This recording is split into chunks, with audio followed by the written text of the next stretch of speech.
Okay, our topic right now is finding equations from roots. And we're going to use this base structure that x minus r1 and x minus r2 equal our y value. And that's when r1 and r2 are the roots.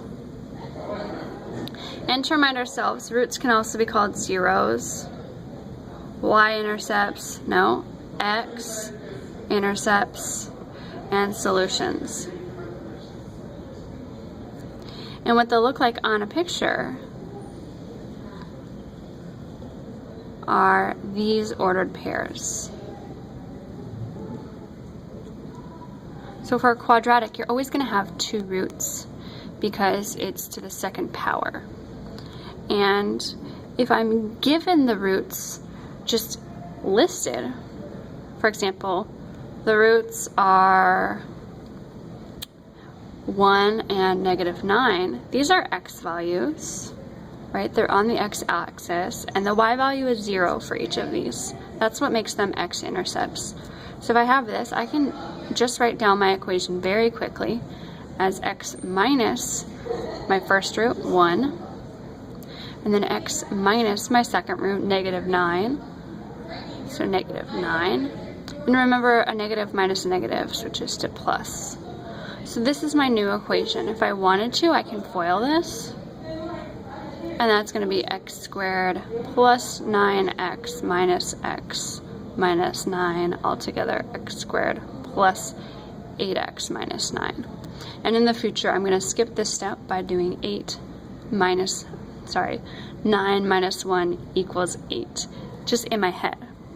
Another way I can do this is if I'm given the picture. So, for example, I'm given that one of the roots is -3 and one of them is 4, but only because, oops, I was looking at the picture. And I would look and I would say that there's 1, 2, 3, and then 1, 2, 3, 4. And that's how I would write my equation. I'm not concerned about the vertex right now because I just need to write x minus -3, so plus 3, and then x minus 4 equals y, since this is an equation that we're talking about graphing.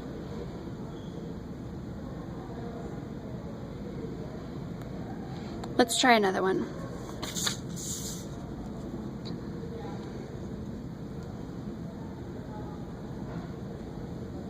Let's say I have the equation, and this is my picture.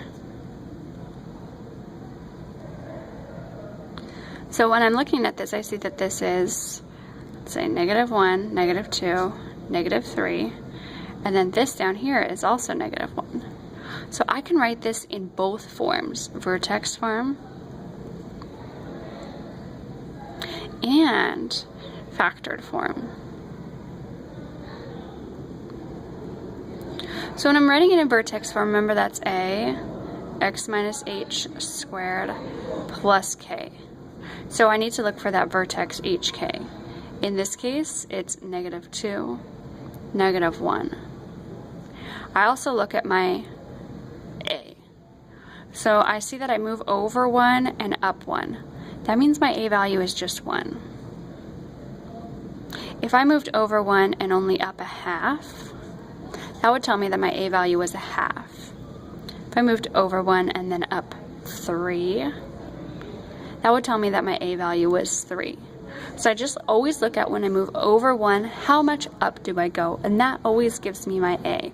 Sometimes it's difficult because it's a fraction, and in that case there's some more work that I need to do. So I have my a, h, and k.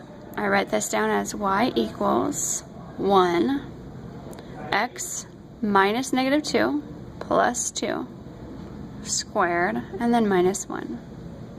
This is vertex form.